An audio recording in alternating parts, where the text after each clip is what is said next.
Hai, hai, hai. Assalamualaikum warahmatullahi wabarakatuh. Apa khabar semua? Wow, terima kasih kerana datang ke Express 10 Show untuk hari ini perkongsian kita adalah tentang Boomers to Alpha. Fahami generasi, kenali dunia. Ya, pada hari ini tuan-tuan dan puan-puan, kita akan bersama dengan saya Syakira Adeni ataupun boleh panggil Cikgu Kira, yang mana kita akan sama-sama bercerita tentang mengenali generasi-generasi yang sedang kita lalui sekarang. Jadi kan, tuan-tuan dan puan-puan, walaupun tajuk kita bermula dengan boomers, tetapi sebelum mengenal boomers, kita kena tahu 3 generasi yang ada di belakangnya. Sebab apa? Sebab generasi yang terdahululah sebenarnya yang membentuk siapa kita pada hari ini. Dan pentingnya untuk tahu perkara ini sebab apa? Sebab kitalah pula yang akan membentuk generasi yang seterusnya. See, nampak tak dia punya relation tu, hubungan tu? Banyak kan? Jadi, yang pertama, generasi yang kita kenal, yang pada mula-mula dikenal pasti dipanggil sebagai lost generation. Lost generation ni mereka yang lahir pada tahun 1883 sehingga 1900. Dan kalau nak tahu, generasi ini adalah generasi yang membesar dalam keadaan peperangan dunia pertama berlaku. Jadi kita cerita itu je lah. Jadi bila kita cerita peperangan ni boleh faham lah kan? Depression, kehidupan yang teruk, apa semua. Ini yang berlaku pada lost generation. Sebab tu diorang dipanggil lost. Hilang. Okey, sebab daripada ada kepada tiada, tak ada kedamaian, tak ada keseronokan dah dalam hidup. Lost generation ni melahirkan generasi kedua iaitu the greatest generation. See, lepas berlakunya kehilangan, berlakunya apa? Kemegahan. The greatest generation ini adalah mereka yang lahir pada 1901 sehingga 1924. Berapa tahun? Hampir 100 tahun yang lalu lah. Mereka ini dikenali sebagai generasi yang memainkan peranan yang sangat penting selepas berlakunya peperangan. Mereka yang berusaha untuk membangunkan semula negara-negara yang terjejas akibat perang. Dan ciri-ciri yang kita boleh tengok pada the greatest generation ini, mereka sangat taat dan sangat patriotism. Kerana apa? Mereka inilah yang berjuang pula untuk Perang Dunia Kedua. Ini yang kita panggil sebagai the greatest generation sebab mereka mempertahankan negara selepas melihat kejatuhan. Dan kita jumpa pula the greatest generation melahirkan ataupun diikuti oleh silence generation. Silence, diam. Kenapa diam? Sebab pada silence generation inilah mereka ini hidup dalam keadaan dah stabil. Negara dunia waktu tu dah stabil. Maka sebab itu mereka ni jenis patuh. Baik, yes boss. Baik tuan. Kerajaan kata apa? Yes. Dia orang ni sangat patuh. Sebab itu mereka ini dipanggil sebagai silence generation. Now, kita pergi kepada kita punya fokus.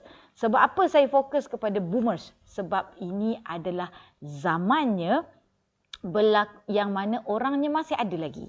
Okay, masih hidup lagi. Atuk nenek kita, mungkin juga ada mak ayahnya yang lahir pada zaman boomers. Kenapa dipanggil namanya boomers? Sebab apa tahu? Sebab pada waktu silent generation, kehidupan mereka dah jadi stabil. Okay, bila dah stabil ni, berlakunya lah kelahiran yang sangat ramai. Kelahiran yang sangat banyak. Sebab itu dipanggil boomers, baby boomers. Baby boomers ni mereka lahir pada tahun 1946 sehingga 1964. Dan mereka ini lahir dalam keadaan ekonomi pun dah stabil. Sebab kelahiran ini adalah selepas Perang Dunia yang Kedua. Pada waktu ini, kelahiran ini, ekonomi sedang berlangsung dengan sangat pesat. Jadi, golongan-golongan yang lahir pada generasi baby boomers ini adalah mereka yang sedang menikmati kestabilan pada ekonomi. Dan mereka ini fokus dia apa tahu? Kerjaya. Mereka fokus kepada kejayaan material. Mereka ni ada satu etika kerja yang sangat tinggi. Yang ini.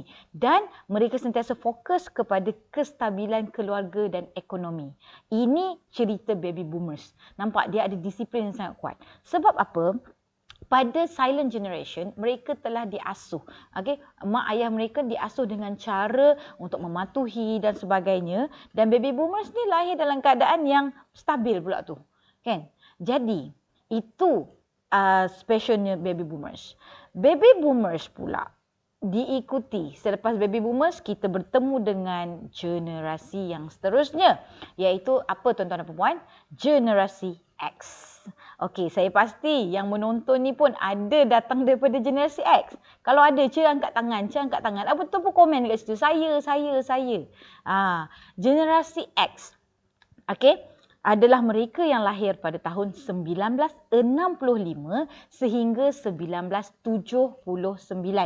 Kalau saya boleh katakan atuk-atuk mak-mak nenek-nenek kita lah. Okey, jadi mereka yang lahir pada zaman generasi X ini adalah mereka yang membesar pada zaman berlakunya kemerosotan ekonomi. So boleh bayangkan tak? Okey, bila berlakunya kemerosotan ekonomi, generasi X ini adalah mereka yang membesar dalam keadaan yang struggle. Sebab apa struggle? Sebab bila berlakunya inflasi, bila berlakunya masalah ekonomi ni akan mencetus kepada masalah seterusnya iaitu penceraian. Okey, daripada zaman generasi X ini ramai juga datang daripada mereka yang family-nya broken family.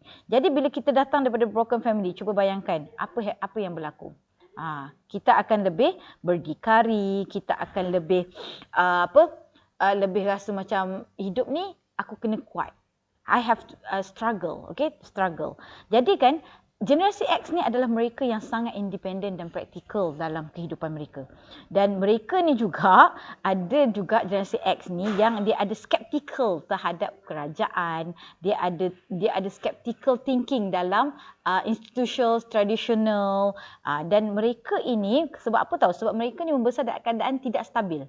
Ekonomi tak stabil apa semua. Jadi dekat sini ada golongan-golongan pejuang. Okey. Dan seterusnya adalah kita jumpa pula dengan generasi yang seterusnya iaitu generasi generasi Y. Generasi Y ini adalah mereka yang lahir pada 1980 sehingga 1994. Pada tahun ini, pada tahun ini mereka generasi Y ini kita panggil milenial. Sebab apa tahu? Mereka ini tumbuh bersama dengan teknologi. Sebab generasi milenial ini adalah generasi teknologi yang mana mereka ini antara pengguna-pengguna media sosial yang terawal. Masa dulu ada Friendster, ada Facebook dan sebagainya. Mereka ini adalah generasi yang lahir pada zaman ini. Dan kita jumpa pula bila generasi milenial ini, mereka ini sangat cenderung kepada pengalaman hidup. Generasi Y ni dia suka cari pengalaman. Dia suka pergi melancong. Dia suka buat benda yang baru tau. Jadi kan sebab untuk generasi Y, pengalaman adalah segala-galanya. Dia akan jadi power bila dia ada pengalaman. Ini cerita generasi Y. Next. Selepas generasi Y, kita berjumpa pula dengan generasi X yang mana mereka ini lahir pada tahun 1995 sampailah 2012. Mereka ni kita panggil sebagai digital native. Sebab apa tahu? Sebab generasi Z ini adalah generasi pertama yang betul-betul lahir dalam dunia digital. Ini mereka ni, generasi yang lahir pada tahun 1995 ni. Jadi mereka ni tak pernah hidup tanpa internet. Dia orang hidup je dah ada sumber-sumber internet. Dia orang ada sumber-sumber, dah ada telefon pintar. Mereka dah ada media sosial. Dan benda ini yang menyebabkan mereka jadi fasih teknologi sejak kecil lagi. Jadi kan, bila mereka berada dalam dunia ini, mereka ni lebih peka kepada isu-isu sosial. Sebab media sosial kan banyak isu kan. Jadi mereka memang power kat sini. Jadi next. Saya tak nak cerita terlalu lanjut sebab kita ada berapa minit? 10 minit je. Kita jumpa dengan generasi yang sekarang. Iaitu generasi apa tuan-tuan dan puan? Yes. Selepas generasi Z, lahirlah generasi Alpha yang lahir pada tahun 2013 sehinggalah hari ini. Kita panggil mereka sebagai generasi Alpha. Sebab apa kita panggil sebagai generasi Alpha? Sebab mereka ini adalah manusia yang lahir dalam dunia AI. Dunia yang kita tak boleh nak tahulah apa benda lah yang akan jadi lepas-lepas ni. Sebab Setakat bila kita cerita tentang generasi alpha, kita cuma boleh bercakap tentang jangkaan. Apa yang akan berlaku pada mereka? Apa masalah yang dihadapi oleh mereka? Jadi untuk generasi alpha ini, kita akan cerita dengan lebih lanjut lagi untuk episod yang seterusnya sebab terlalu banyak tanggungjawab kita yang kita perlu lakukan untuk membangunkan generasi-generasi akan datang. Jadi untuk itu, setakat ini sahaja saya berhenti. Kita bertemu lagi dalam Express 10 Show dalam episod yang seterusnya. Bye-bye.